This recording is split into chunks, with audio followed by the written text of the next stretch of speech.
বিসমিল্লাহির রহমানির রহিম।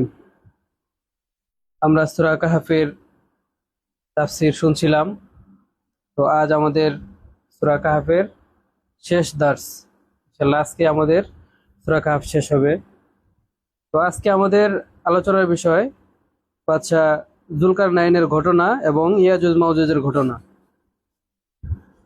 তো এর আগে আমরা তিনটা কাহিনী পড়েছি। প্রথমটি হলো যে আসহাবে কাহাফ অর্থাৎ গুহাবাসীর ঘটনা, দ্বিতীয়তে দুই বাগান মালিকের ঘটনা, তৃতীয়তে হযরত মুসা আলাইহিস সালাম ও খিজির আলাইহিস সালামের ঘটনা, আর এখন জুলকারনাইনের ঘটনা। তো বাদশা জুলকারনাইনের ঘটনা এখানে কেন আনা হলো? প্রথমত কাফেররা জিজ্ঞাসা করছিল জুলকারনাইনের ঘটনার কথা, সেজন্যই মূলত এখানে আনা।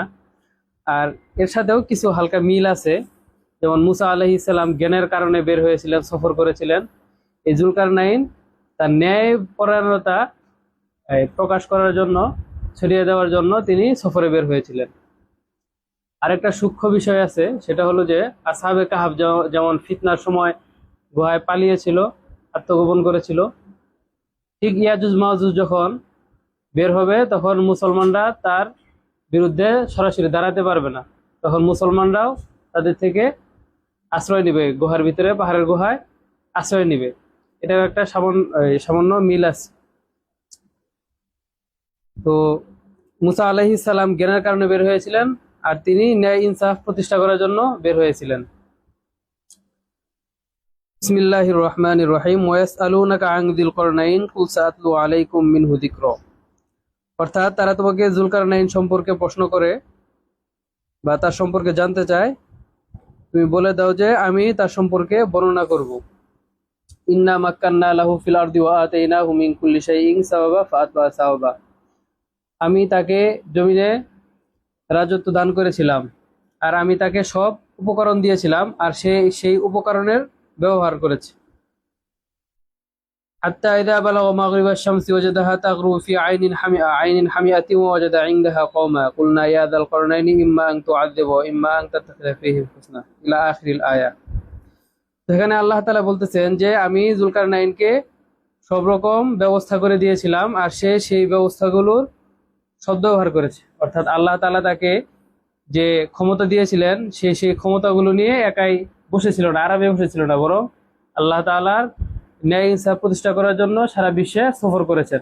এজন্য আল্লাহ তাআলা যদি আপনাকে ক্ষমতা, টাকা পয়সা দেয়, সেটা নিয়ে বসে না থেকে মানুষ যেখানে বিপদে আছে সেখানে এগিয়ে যাওয়া এবং মানব সেবা করার জন্য বের হয়ে যাওয়া, এটাও একটা শিক্ষা এখানে।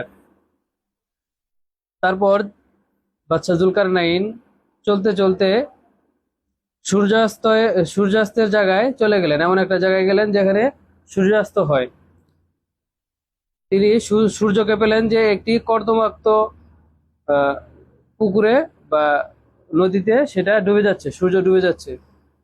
তো আমরা তো জানি সূর্য ডুবে না, আসলে এটা জুলকারনাইনের অবস্থা তুলে ধরা হচ্ছে। তার চোখে সূর্যটা কি অবস্থায় ছিল। যেমন আমরা কক্সবাজার যাই সূর্যাস্ত দেখার জন্য, আমরা তো জানি সেখানে সূর্য কখনো ডুবে না, তারপরে আমরা কি বলি, সূর্যাস্ত বলি। তো এটা বলার ক্ষেত্রে কোনো সমস্যা নেই, কারণ আমাদের দৃষ্টিতে সূর্যাস্ত। তো সেখানে যাওয়ার পর আল্লাহ তাআলা জুলকারনাইনকে বলতেছে যে তুমি তাদেরকে শাস্তি দাও এবং তাদের সাথে ভালো আচরণ করো।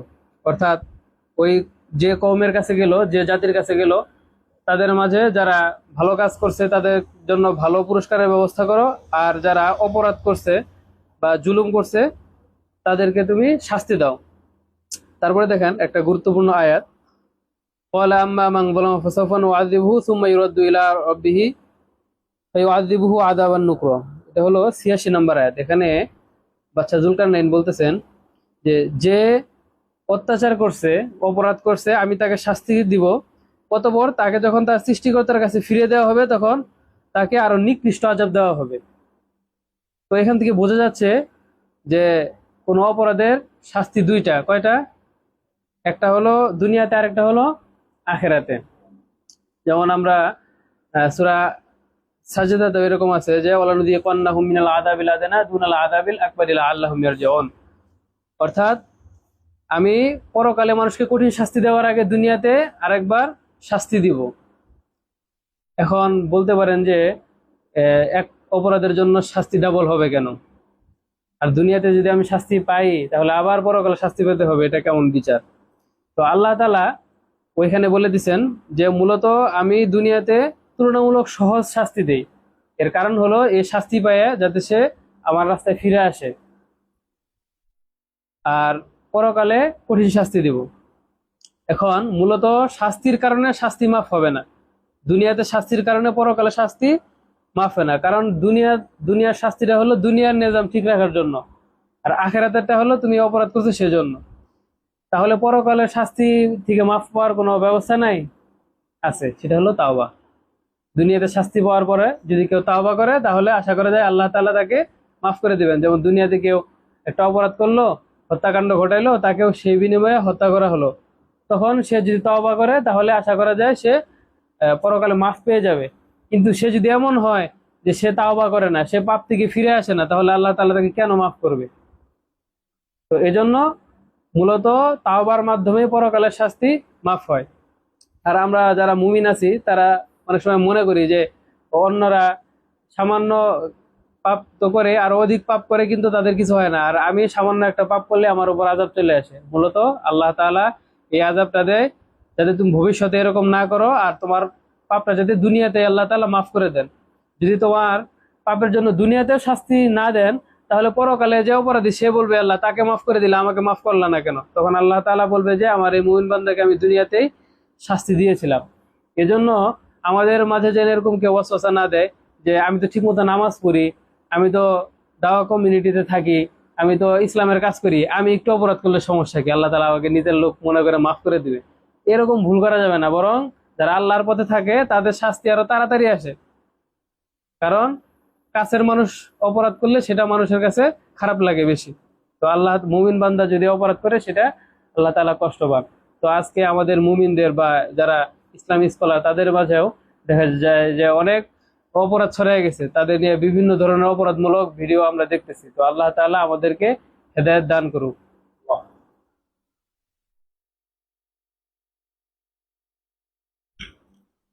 তারপর বাচ্চা জুলকারনাইন বলতেছেন ওয়াসানা কুলুল্লাহু মিন আমরিনা ইউসর, আর আমি যখন উপদেশ দিব তখন মানুষকে সহজ কথা বলবো।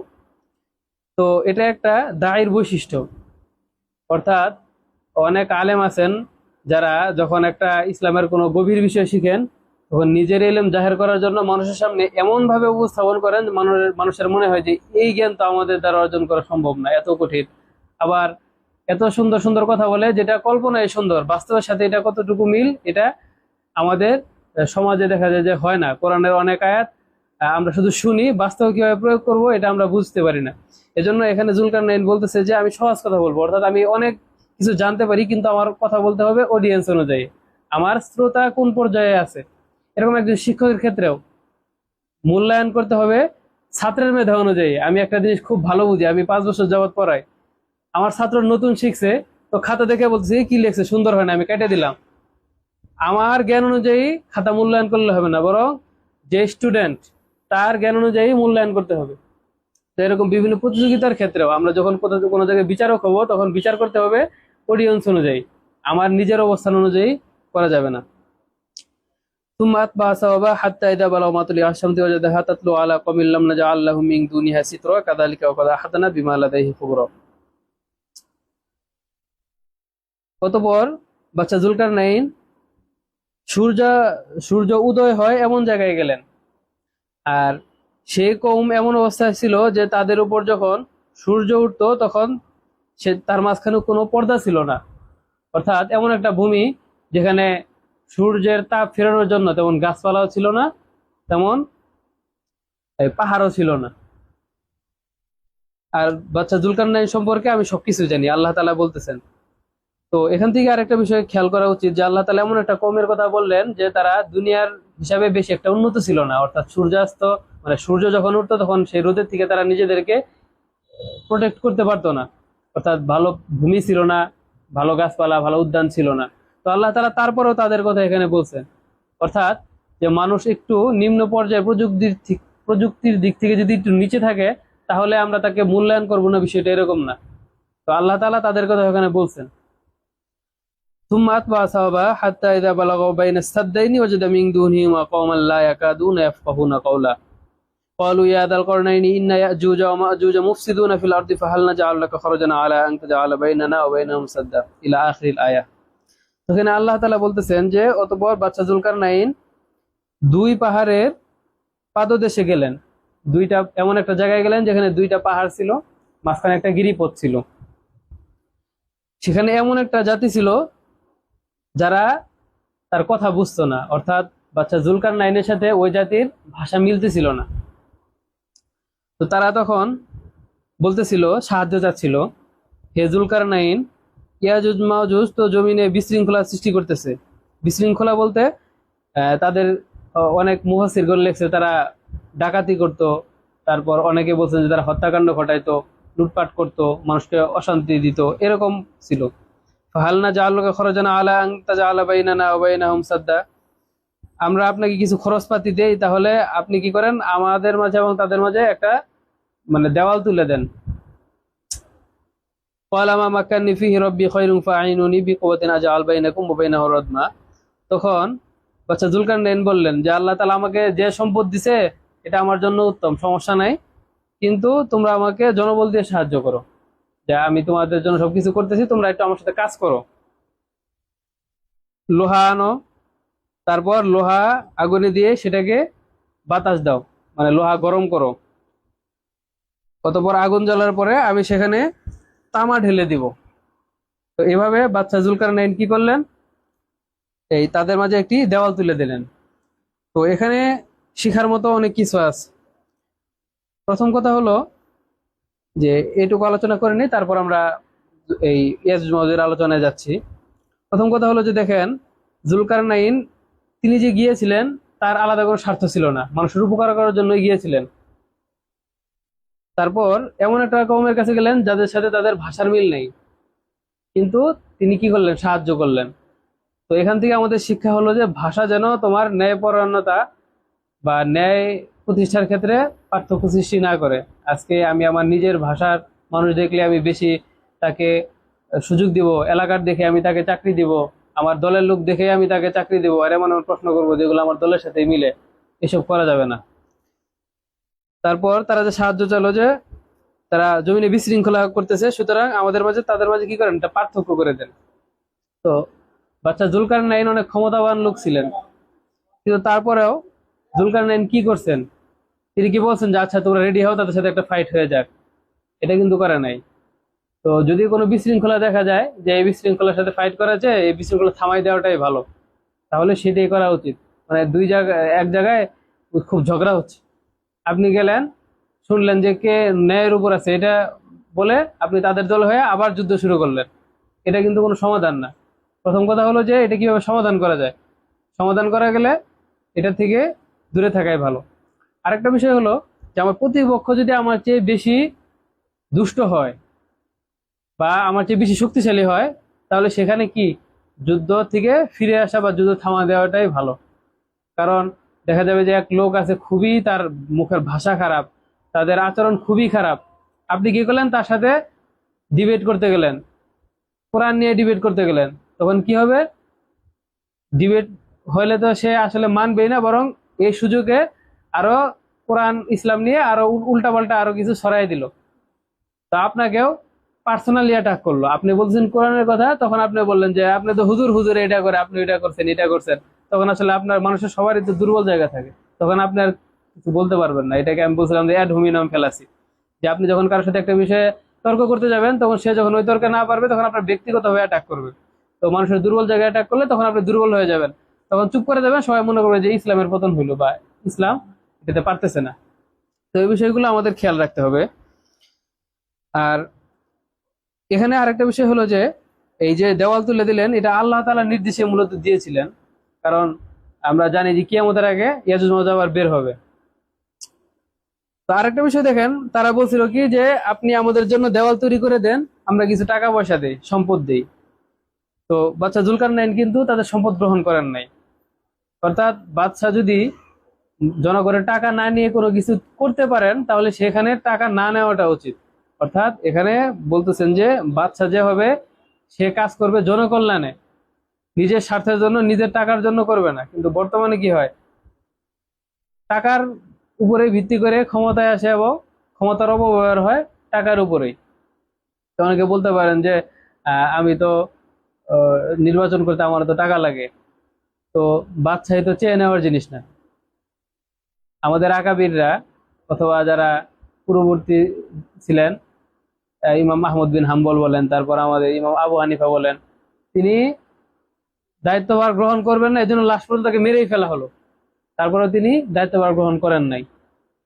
তো চেয়ে চেয়ে দায়িত্ব নেওয়া, এটা কিন্তু হাদিসে নিষেধ আছে। হাদিসে সরাসরি এইভাবে আছে, লা তাসআলিল ইমারতা ইমারতা ফাইন উতিতাহা আন মাসআলাতিন উকিলতা ইলাইহা ওয়া ইন উতিতাহা আন গায়রি মাসআলাতিন ওয়াইনতা ইলাইহা। অর্থাৎ রাসূল সাল্লাল্লাহু আলাইহি সাল্লাম বলতেছেন যে তুমি কখনো কোনো দায়িত্ব চেয়ে নিবে না, সেটা বাদশাহী ক্ষমতা হোক, যে কোনো দায়িত্ব, যে আমাকে দেন আমাকে দেন আমি এটা করতে পারবো, আকবারে এটা নিবে না। বলছে যে যদি তুমি কোনো দায়িত্ব চায় নাও তাহলে সেটা তোমার উপরে সুপুর্দ করে দেওয়া হবে, যে তুমি যে ব্যাপারে করবা।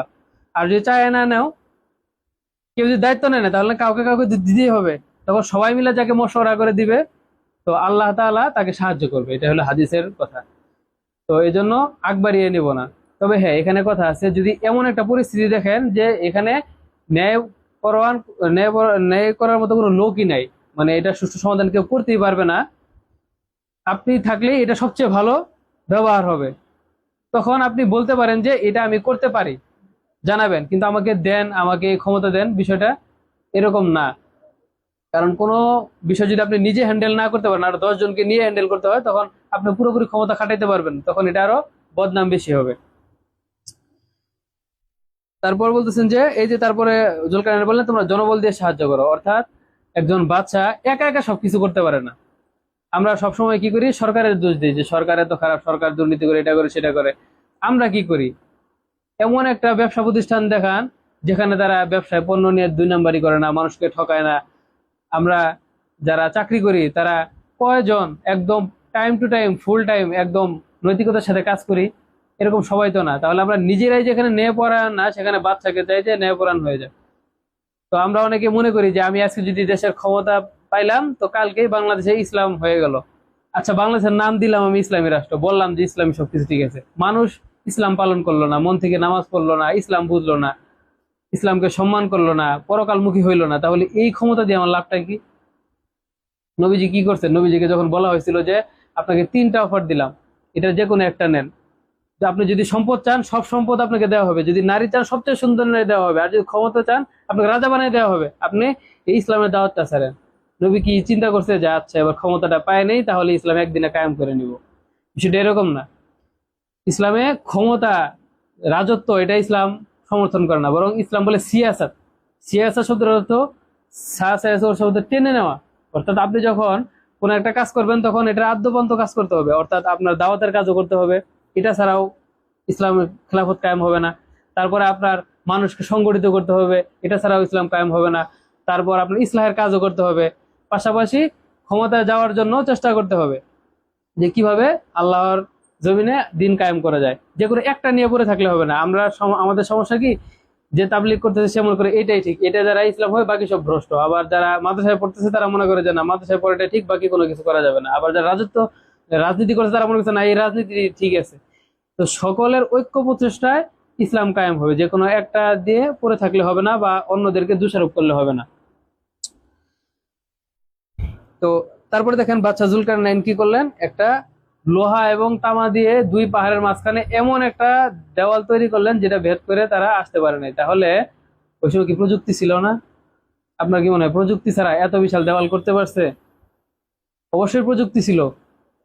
তো আমাদেরকে ধোকা দেওয়া হচ্ছে, বরং মানে বোঝানো হচ্ছে যত প্রযুক্তি সবকিছু এই 2য় বিশ্বযুদ্ধের পরে হয়েছে, বা এই সময়টাতে হয়েছে, আগে দুনিয়াতে কিছুই ছিল না। অথচ যে নৌ চলাচল, এটা তো হঠাৎ নূহ আলাইহিস সালামের সময় যখন তিনি নৌকা বানাচ্ছিল তখন তারা হাসাহাসি করছে এটা নিয়ে, যে এখন নৌকা বানানোর কি দরকার, মানে ওই সময় নৌকা ছিল, মানুষ চিন্তা নিয়ে হাসাহাসিও করতো। তারপর এই যে এটা রাসূলুল্লাহ সাল্লাল্লাহু আলাইহি সাল্লামের অনেক আগের কাহিনী, তখনও এত ভালো প্রযুক্তি ছিল, এমন দেওয়াল তৈরি করার সামর্থ্য মানুষের ছিল। আজকে আমাদের সামনে পিরামিডের উদাহরণ আছে, যে এখন পর্যন্ত মানুষ গবেষণা করে বের করতে পারতেছে না যে এটা কিভাবে সম্ভব হয়েছিল। তো আল্লাহ তাআলা যে জাতিগুলোকে ধ্বংস করছেন, আদ সামুদ, আমরা অনেক সময় দেখি বিভিন্ন দেশে এরকম বিশাল বড় বড় দেওয়াল। যেমন বাংলাদেশে আপনি যখন যখন বিভিন্ন পুরাতন মসজিদ গুলোতে দেখবেন যে কত উঁচু উঁচু দেওয়াল এবং কত নিখুঁত ডিজাইন করা। তো এসব দিয়ে বোঝা যায় যে আসলে প্রযুক্তি সবসময় ছিল, কিন্তু আমাদের কাছে অনেক কিছু গোপন করা হয়। যে এজন্য গোপন করা হয়, যদি এটা প্রকাশ হয়ে যায় যে আগে প্রযুক্তি ছিল, তাহলে তাদেরকে কেউ প্রভু মানবে না। তাদেরকে যদি প্রভু মানা হয়, জন্য আগের ইতিহাসে মুছে দেওয়া হয়েছে। প্লাস বলা হচ্ছে যে এই যে তোমরা যে প্রযুক্তি দেখতেছো, যা কিছু দেখতেছো, সবগুলো আমরা তৈরি করছি, সবকিছু আমাদের তৈরি, আমাদেরকে প্রভু মানো, আমরা সবকিছু করতে পারি। মুসলমানদের এরকম ধোকায় পড়লে চলবে না।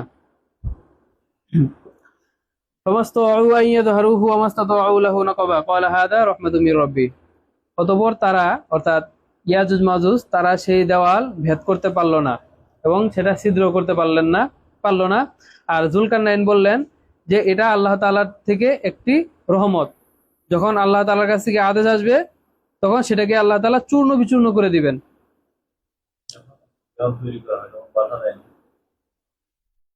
আহ ওই সময় আসলে ওই কাহিনীটা স্পষ্ট দেওয়া নাই। তো বোঝা যায় যে যখন এমন একটা সময় তৈরি করছে যখন তারা মানে নিদ্রায় ছিল, বা তারা এরকম না যে তারা দেওয়াল যেখানে করছে ওইখানেই ছিল, বিষয়টা এরকম না। ওই দিক দিয়ে তারা যাতায়াত করতো, মানে ওই গিরিপথ দিয়ে আসতো। তো সবসময় যে ওইখানে বসে থাকতো, বিষয়টা এরকম না। হয়তো তারা তো আর সবসময় আসতো না। যারা ডাকাতি করে তারা কি 24 ঘন্টা এসে বসে থাকে? তা তো করে না। হ্যাঁ, হ্যাঁ, হ্যাঁ, তারা ওই যাতে আসতো এবং এখানে লুটপাট করে চলে যেত। ও হতে পারে মূলত এই। না, না, এই যে বললাম যে দুইটা পাহাড় ছিল, পাহাড়ের মাঝখানে গিরি পথ ছিল একটা, এই পথের মাঝখানে দিয়ে দেওয়া, মানে চারিদিক দিয়ে আবদ্ধ করা ছিল না। তো তারপরে জুলকারনাইন বলতেছেন যে এটা আল্লাহ তাআলার পক্ষ থেকে রহমত, যে তিনি যে এত ভালো একটা কাজ করলেন, এটা আল্লাহ তাআলার থেকে রহমত। এখান থেকে শিক্ষা হলো যে একজন বাদশা তিনি ভালো কাজ করার পরে আল্লাহ তাআলাকে সেটার ক্রেডিট দিবেন, যে আল্লাহ তাআলার রহমতেই করতে পারছেন। তো এখন যে বাদশা তারা কি করেন, যে আল্লাহ তাআলাকে মানতে নারাজ। কারণ যখন মানুষ আল্লাহকে মানবে, তখন তাকে প্রভু হিসাবে মানবে না, সব দিক থেকে মানবে না, এটা হলো সমস্যা। তারপর তিনি বলতেছেন যে যখন আল্লাহ তাআলার আদেশ হবে, তখন এটা কি হয়ে যাবে, ভেঙে যাবে। আর তখন তারা দলে দলে বের হয়ে আসবে, একদম ঢেউয়ের মতো বের হয়ে আসবে। কেমন, আর তারপরেই সিংহায় ফুৎকার দেওয়া হবে। তো এখন আমরা মোটামুটি আলোচনা করি এই ইয়াজুজ মাজুজ সম্পর্কে। তো তাদের সম্পর্কে আসলে খুব বেশি বিস্তারিত জানা যায় না। যতটুকু জানা যায় সেটা হাদিস থেকে, হাদিসের উপরে আমাদের নির্ভর করতে হবে। তো প্রথমত, তারা আসলে কি মানুষ নাকি, এটা নিয়ে আলোচনা। তো প্রথমত যতটুকু জানা যায়, তারা মানুষই ছিল। তারা মানুষ, তারা দুষ্ট এক প্রজাতির মানুষ ছিল আর কি। অনেকে বলে যে হযরত নূহ আলাইহিস সালামের যে এক অবাধ্য সন্তান ছিল, তার বংশধর। জি? নামটা আমার সঠিক মনে নাই, যে কোন এই সন্তানের নামটা কি ছিল। হ্যাঁ, হ্যাঁ, মারা গেছিল। তার বংশধর তো থাকতেই পারে, সে কোন বয়সে মারা গেছে সেটা তো আমি বলতে পারি না। এটা একটা মতবাদ আর কি, এটা যে নির্দিষ্ট নিশ্চিত ভাবে বলা যাবে বিষয়টা এরকম না। তো বাদশা জুলকারনাইন যখন তাদেরকে আবদ্ধ করে দিলেন, তারপরে তারা আসতে পারে নাই। তো এখন তাদের দেওয়ালটা কোথায় ছিল, তারপর তারা আসলে কবে বের হবেন বা বের হয়েছেন কিনা, দেওয়ালটা এখন আছে কিনা। তো একদিন হযরত মুহাম্মদ সাল্লাল্লাহু আলাইহি ওয়াসাল্লাম হঠাৎ করে ঘুম থেকে উঠলেন। তো জাইনাব বিনতে জাহাশ রাদিয়াল্লাহু আনহা জিজ্ঞাসা করলেন যে ইয়া রাসূলুল্লাহ, কি হয়েছে? তখন সাল্লাল্লাহু আলাইহি সাল্লাম বললেন যে আমি স্বপ্নে দেখলাম যে ইয়াজুজ মাওজুজের যে দেওয়ালটা ছিল, এটা এতটুকু পরিমাণ ছিদ্র হয়ে গেছে। মানে আঙ্গুল দিয়ে দেখালেন এতটুকু পরিমাণ ছিদ্র হয়ে গেছে, মানে তারা বের হওয়ার খুব কাছাকাছি চলে আসছে। তো নবীর স্বপ্ন তো আর মিথ্যা হয় না, অবশ্যই সত্য। তো এখান থেকে বোঝা যায় যে তাদের আসার সময় খুব কাছাকাছি। আবার হাদিস অনুযায়ী বোঝা যায় যে তারা আসবে কখন, ঈসা আলাইহিস সালাম যখন দাজ্জালকে হত্যা করবে, তারপরে তারা বের হবে। তো তাদের কিছু বৈশিষ্ট্য হলো যে তারা যখন বের হবে, তখন দলে দলে বের হবে, এমন ভাবে বের হবে যে তারা যে নদীর পাশ দিয়ে যাবে সেখানে পানি শেষ করে ফেলবে। তাদের পরবর্তী দল এসে মানে বুঝতে পারবে না যে এখানে পানি ছিল, এইভাবে তারা পানি ব্যবহার করবে। তো এখন বর্তমান আধুনিক যারা ইসলাম নিয়ে গবেষণা করেন, তারা বলেন যে ইয়াজুজ মাজুজ তো পানি খরচ করবে ঠিক আছে, কিন্তু তাদের কিছু অভ্যাস আমাদের ভিতরে চলে আসছে, সেটা হলো পানির অপচয়। ইয়াজুজ মাজুজ যেমন পানির অপচয় করবে, আজকে আমরা ঠিক এরকম পানির অপচয় করতেছি। কিভাবে অপচয় করতেছি দেখেন, আমাদের অজু করার জন্য, আমরা অন্যদের কথা বাদ দিলাম, আমরা মুসলমানরা যে অজু করি তাকওয়াবান, আমরা যে অজু করি, আমরা ট্যাপ ছেড়ে দিয়ে তারপর অজু করি, যেখানে আমাদের 1 মগ পানি হলে মোটামুটি 1 বা 1.5 মগ পানি হলে অজু করা সম্ভব। সেখানে আমরা প্রায় একবার অজু করতে, আমি একবার হিসাব করছি যে পুরাপুরি ভালোভাবে যদি ট্যাপ ছেড়ে আমি অজু করি, আধা বালতি পানি লাগে, একদম পুরাপুরি আধা বালতি, বড় বালতির আধা বালতি পানি খরচ হয়ে যায়। অথচ নবীজি বলে গেছেন যে কেউ যদি নদীতে উজু করে তাও যেন সে অতিরিক্ত পানি ব্যবহার না করে। এর মাধ্যমে কি বোঝা যায়, নদীর পানি তো আপনি ব্যবহার করার পরে সে নদীতেই পড়তেছে। এটা দ্বারা রাসূল সাল্লাল্লাহু আলাইহি ওয়াসাল্লাম পানির অপচয় যতটুকু বুঝেছেন তার চেয়ে বেশি বুঝেছেন, যাতে আমরা মিতব্যয়ী হই, আমরা অনর্থক কোনো কাজ না করি। আমি যদি নদীর পাড়ে আসি দেখে আমি পানি বারবার ব্যবহার করি, তাহলে এটা একটা অনর্থক কাজ, এটা থেকে নবীজি সাবধান করছেন। তাহলে আমরা খালি চিন্তা করি ইয়াজুজ মাজুজ খারাপ, কিন্তু তাদের সিফাত যে আমাদের ভিতরে চলে আসতেছে এটা আমরা চিন্তা করি না। দেখবেন আপনি যখন গোসল করবেন, এখন বর্তমানে গোসল করতে দেখা যায় যে 2 বালতি পানি খুব ভালোভাবেই লাগে, 2 বালতির নিচে আসলে গোসল করা যায় না। অথচ আপনি যদি ঝর্ণায় গোসল করেন, আমি এটাও টেস্ট করে দেখছি যে ঝর্ণায় গোসল করলে কতটুকু পানি খরচ হয়। তো ঝর্ণায় গোসল করলে শরীর মানে খুব তাড়াতাড়ি ভিজানো যায় সহজে, এবং 1 বালতি পরিমাণ পানি হলে আপনি খুব ভালোভাবে গোসলটা শেষ করতে পারবেন। তাহলে আমরা মুসলমান, আমরা ইসলাম চর্চা করি, শুধু নামাজ কালাম পড়লে হবে না, এইসব বিষয়গুলো আমাদের একটু খেয়াল রাখতে হবে। আমাদের দৈনন্দিন চলার ক্ষেত্রে আমাদের এই বিষয়গুলো খেয়াল রাখতে হবে।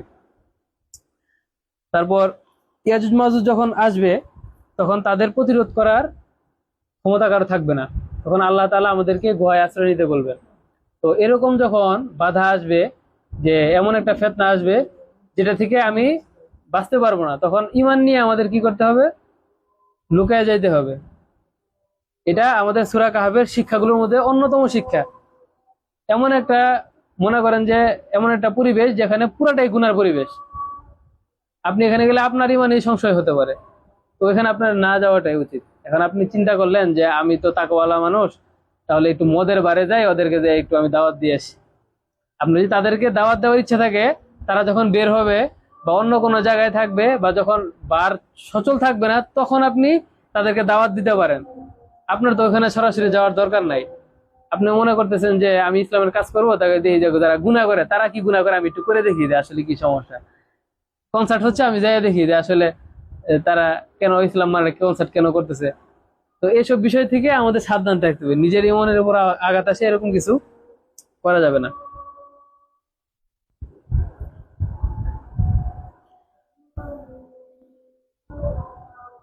তারপর আল্লাহ তাআলা, আচ্ছা এই দেওয়ালটা কোথায় ছিল, এটা একটা প্রশ্ন। তো আসলে দেওয়ালটা কোথায় ছিল এটা আমরা নিশ্চিত হয়ে বলতে পারি না, কারণ রাসূল সাল্লাল্লাহু আলাইহি সাল্লাম হাদিসে ওইভাবে বলে নাই। তবে গবেষকরা বলেন যে আর্মেনিয়ার ওইদিকে আছে, আবার কেউ বলেন যে যেহেতু এমন একটা জায়গার কথা বলা হয়েছে যে তারা কিয়ামতের আগে উপর থেকে নিচের দিকে আসবে, তো কোনো পাহাড়ি এলাকা হবে আর কি, এরকম নির্দিষ্ট। কেউ বলছে যে কাস্পিয়ান সাগরের ওইদিকে। তো নিশ্চিতভাবে এখন পর্যন্ত বলা যায় না। তো এখন কেউ প্রশ্ন করতে পারে যে এই প্রযুক্তির সময় আমরা তাদের দেওয়াল খুঁজে পাচ্ছি না কেন, দেওয়ালটা কোথায় আছে?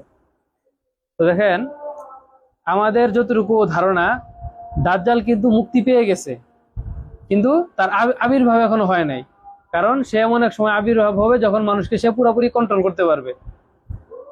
তো এরকম যতটুকু মনে হয় যে হযরত মুহাম্মদ সাল্লাল্লাহু আলাইহি সাল্লাম যেহেতু বলে গেছিলেন যে ওই সময় তাদের বের হওয়ার জন্য দেওয়াল অর্ধেক মানে কিছুটা ছিদ্র হয়ে গেছে, তার মানে কি তারা খুব কাছাকাছি, তাহলে আজকে 1400 বছর হয়ে গেছে। তো মনে হয় যে তারা বের হয়ে গেছে। এখন বের হলে তারা মুক্তি পাইলেই যে সাথে সাথে আমাদের উপর আক্রমণ করবে বিষয়টা এরকম না, তাদেরও নির্দিষ্ট একটা সময়ের জন্য তারা অপেক্ষা করতেছে। তো আমাদের অজান্তে পৃথিবীতে এখনো অনেক জায়গা আছে যেখানে আসলে মানুষ জানে না সেখানে কি হয়। যেমন আমরা খুব বেশি শুনি বারমুডা ট্রায়াঙ্গেলের কথা, খুব বেশি শুনি, এখানে মানুষ সাধারণত যায় না। কিন্তু এরিয়া 51-এর কথা কেউ শুনি? এটা সার্চ দিলে পাবেন, এটা আমেরিকাতে আছে। ইউটিউবে বা চ্যাট জিপিটি দিলে হবে, বা আপনি গুগলে দিলে হবে, আপনাকে দেখাবে। নিরাপত্তার জন্য ওই জায়গাটা এমন ভাবে বেষ্টন করা আছে, ওখানে কেউ যাইতে দেয় না। ওখানে কি আসলে অনেকেই ধারণা করে যে এখানে ভিন গ্রহের এলিয়ান আছে, আসলে এলিয়ান তো না, ওটা আসলে জিন, খারাপ জিনরা এগুলা করে আর কি। তো পৃথিবীতে যত উল্টাপাল্টা কাজ হয় ওইখান থেকে উৎপত্তি হয় আর কি। তো এরকম শুধু আমেরিকার বিষয়ে এরকম না, এরকম বিভিন্ন দেশে যেসব দেশগুলো প্রযুক্তিতে আগায়া এরকম প্রত্যেকটা দেশে আপনি সার্চ দিলে পাবেন যে এরকম প্রত্যেকটা দেশেই কিছু নিষিদ্ধ এরিয়া আছে যেখানে কেউ যায় না, যেমন চায়নাতে আছে, জাপানে আছে, আপনারা সার্চ দিলে পাবেন। হ্যাঁ, তো এরকম আসলে আল্লাহ তাআলা যেহেতু বলছেন, তো অবশ্যই তারা প্রকাশ পাবে, কিন্তু এখন কোথায় আছে এটা আমরা জানি না, আল্লাহ তাআলা কিভাবে কিভাবে কোথায় রাখছে। তো ইন্টারনেটে আমরা যা দেখি, আমাদের যা দেখানো হয় আমরা তার ততটুকু হ্যাঁ, ইন্টারনেটের মালিক যারা, যারা নিয়ন্ত্রণ করে, তারা চেষ্টা করে যেটা আমাদের দেখাবে আমরা সেটা দেখি। হ্যাঁ, বিশেষ করে যারা হ্যাকার বা তারা জানে যে আসলে আমরা যতটুকু ব্যবহার করি এটা হলো একদম সামান্য, মানে 100 ভাগের 10 ভাগও আমরা ব্যবহার করি না ইন্টারনেটের, যা ব্যবহার হয় সব ডার্ক ওয়েবে। আমরা যেটা দেখি সেটা খুবই সামান্য, মানে যেটা দেখানো হয় আর কি, হ্যাঁ, আমরা হ্যাঁ, যা দেখি সেটাই সেটাই। তো তারপরে দেখেন আল্লাহ তাআলা তাদের ঘটনা বর্ণনা করার পর জান্নাত এবং জাহান্নামের আলোচনা নিয়ে আসছে। তো এর দ্বারা আল্লাহ তাআলা বুঝাতে চাচ্ছেন যে তোমাদেরকে যতটুকু বোঝানোর দরকার কাহিনীর মাধ্যমে, তারপর বিভিন্ন বিষয় নিয়ে বুঝাইলাম, তারপরে তোমরা সিদ্ধান্ত নিবে যে তোমরা কোন পথে যাবে। তো তারপরে আল্লাহ তাআলা বলতেছেন যে যারা কুফরি করে তারা কি মনে করে যে আমাকে ব্যতীত অন্য কাউকে তারা প্রভু হিসাবে গ্রহণ করবে, আমি তাদের জন্য জাহান্নামকে নুজুলা মানে মেহমান খানা বানাবো। আল্লাহ তাআলা উপহাস করে বলছেন যে যারা আমাকে ছাড়া অন্য কাউকে ইলাহ মনে করবে তাদের জন্য আমি জাহান্নামকে মেহমান খানা বানাবো। তারপর আল্লাহ তাআলা একটা খুবই গুরুত্বপূর্ণ কথা বলতেছেন যেটা আমাদের জীবনে সবার জীবনে কাজে লাগবে, সেটা হলো কুল হাল নুনাব্বিউকুম বিল আখসারিনা আমালা। আল্লাহ তাআলা বলতেছেন আমি কি তোমাদেরকে বলবো যে সবচেয়ে ক্ষতিগ্রস্ত কারা, কাদের আমল সবচেয়ে বেশি ক্ষতিগ্রস্ত। আল্লাহ তাআলা প্রশ্ন করতেছেন। আল্লাহ তাআলা কেন প্রশ্ন করেন? প্রশ্ন করলে মানুষের ভিতরে জানার কিউরিসিটি তৈরি হয়, মানে যেটা বেশি গুরুত্বপূর্ণ এটাকে প্রশ্ন করে, আমি কি এটা বলবো তোমাকে? তখন বলে হ্যাঁ ঠিক আছে, তখন শোনার মন মানসিকতা তৈরি হয়। আল্লাযীনা দাল্লা সাইয়ুহুম ফিল হায়াতিদ দুনিয়া ওয়া হুম ইয়াহসাবুনা আন্নাহুম ইউহসিনুনা সুনআ। তারা সবচেয়ে বেশি ক্ষতিগ্রস্ত যারা দুনিয়াতে চেষ্টা করে ভ্রষ্টভাবে, মানে ভুল পথে চলে কিন্তু মনে করে যে সে সঠিক, এরা হলো সবচেয়ে বেশি ক্ষতিগ্রস্তের ভিতরে আছে। কেউ যদি অপরাধ করে, মনে করেন যে কেউ মাদকের সাথে জড়িত বা হত্যাকাণ্ডের সাথে জড়িত বা ডাকাতির সাথে জড়িত, এরকম খারাপ অনেক কিছু, কিন্তু সে জানে আসলে আমি খারাপ, এই কাজটা ভালো না, তাহলে সে কি এক সময় তাওবা করতে পারবে। কিন্তু সে যদি খারাপ কাজ করে আর মনে করে যে না এটা ইসলামের কাজ, তখন কিন্তু তাকে হেদায়েত দেওয়ার মতো আসলে কোনো রাস্তা পাওয়া যায় না। তো বর্তমানে এরকম অনেক মানুষ আছে যারা মাজার পূজা করে, তারা মনে করে যে এটাই ঠিক। তারপরে যারা বিভিন্ন সময় বিভিন্ন দলের সাথে যুক্ত হয়ে বিভিন্ন উল্টাপাল্টা কাজে জড়িত হয় আর মনে করে সমস্যা আমি তো ইসলামের জন্য করতেছি, এই দুই একটা উল্টাপাল্টা করলে সমস্যা, আমি তো ইসলামের খেদমতের জন্যই করতেছি। এরকম করা যাবে না। তো আমরা তাহলে এটা থেকে বের হবো কিভাবে? জ্ঞান অর্জন করতে হবে, আলেমদের কাছে যেতে হবে। বর্তমানে কিন্তু আলেম বিদ্বেষী ফেতনা একটা বড় ফেতনা তৈরি হচ্ছে। তা কেউ ইসলামিক বই সম্পর্কে বই পড়লো, বই পড়ে দেখলো যে না এইসব কথা আলেমরা বলে না, তার মানে আলেমরা ভালো না। তো ইউটিউবে একটা ভিডিও বানাই দিবে যে আজকের আলেমরা আমাদেরকে তথ্য প্রযুক্তি থেকে পিছিয়ে রাখছে, তো তাদের কাছে যাওয়া যাবে না। তারা বলে যে কোরআন পড়া যাবে না, কোরআন পড়লে নাকি মানুষ ভ্রষ্ট হবে, তারা আমাদের থেকে দূরে রাখছে, এগুলা বলে আলেম বিদ্বেষ ছড়াচ্ছে। আলেমদের কাজ কি? তোমাকে তথ্য প্রযুক্তি শিখানো আলেমদের কাজ। আলেমদের কাজ হলো যে ইসলাম সম্পর্কে তোমাকে প্রপার একটা গাইডলাইন দেওয়া। তুমি তোমার জায়গা থেকে যদি ইসলামের মানে প্রযুক্তিগত কোনো কিছু তৈরি করো ইসলামের সাথে যে যে সামঞ্জস্য, সেটা তুমি আলেমকে দেখাও বা আলেমদের সাথে বসো। তো এজন্য আলেম বিদ্বেষী হওয়া যাবে না। হ্যাঁ, সব আলেম ভালো না, সব ডাক্তার যেমন ভালো না আমরা জানি। এখন একজন ডাক্তার হাতুড়ি ডাক্তার, তাই বলে কি বলবো যে ডাক্তাররা এই উল্টাপাল্টা চিকিৎসা দেয়, ডাক্তার জাতি খারাপ? এটা তো আমরা কখনো বলি না। তাহলে একজন আলেম সম্পর্কে উল্টাপাল্টা কিছু বের হইলে আমরা বলি কেন যে আলেমরাই খারাপ? এই সামান্য অংশ দিয়ে সম্পূর্ণ বিচার করা, একটা অংশ দিয়ে সম্পূর্ণ বিচার করা এটা একটা ভ্রষ্টতা। এসব থেকে আমাদের বের হয়ে আসতে হবে। আমাদের সবকিছু একটা বাজার করতে গেলে আমি যাচাই বাছাই করে কিনি, কিন্তু একটা আলেমের ক্ষেত্রে আমি যাচাই বাছাই করি না, বরং বলি যে সব আলেম খারাপ। এসব থেকে আমাদের বের হয়ে আসতে হবে। জি, আচ্ছা। তো তারপরে আল্লাহ তাআলা জান্নাত সম্পর্কে বলেছেন যে যারা নেক আমল করবে ঈমান আনবে এবং নেক আমল করবে তাদের জন্য আল্লাহ তাআলা জান্নাতুল ফেরদাউস তৈরি করে রেখেছেন। তো এখানে একটা গুরুত্বপূর্ণ বিষয় হলো যে আল্লাহ তাআলা যেখানে ঈমানের কথা বলছে সেখানেই কি বলছেন, আমলের কথা বলছেন। তো আমি আগে গত সপ্তাহে একটা কথা বলছিলাম যে আপনাদের মনে আছে কিনা, যে জ্ঞান আর চর্চা দুটো যখন একসাথে হবে তখন সেটা হবে শিক্ষা, তাছাড়া শিক্ষা পরিপূর্ণ হবে না। আমি সাইকেল চালানো কিভাবে চালাতে এটা জানতে হবে এবং চালে প্র্যাকটিস করতে হবে, তাহলে এটা হলো সাইকেল চালানো শিক্ষা, ড্রাইভিং শিক্ষা। এরকম ইসলামটাও, ইসলামের জ্ঞান অর্জন করা একটা জিনিস আর এটা চর্চা করা একটা জিনিস। যে ওই ইসলামের জ্ঞান অর্জন করবে, চর্চা করবে, সে হলো আলেম, তাছাড়া তাকে আলেম বলা যাবে না। তো আল্লাহ তাআলা আমাদেরকে ইসলামের সহি বুঝ দান করুক। আল্লাহ আল্লাহ তাআলা আমাদেরকে যত ভ্রষ্টতা আছে সব থেকে দূরে রাখুক। ওয়া আখিরু দাওয়ানা আলহামদুলিল্লাহি রাব্বিল আলামিন।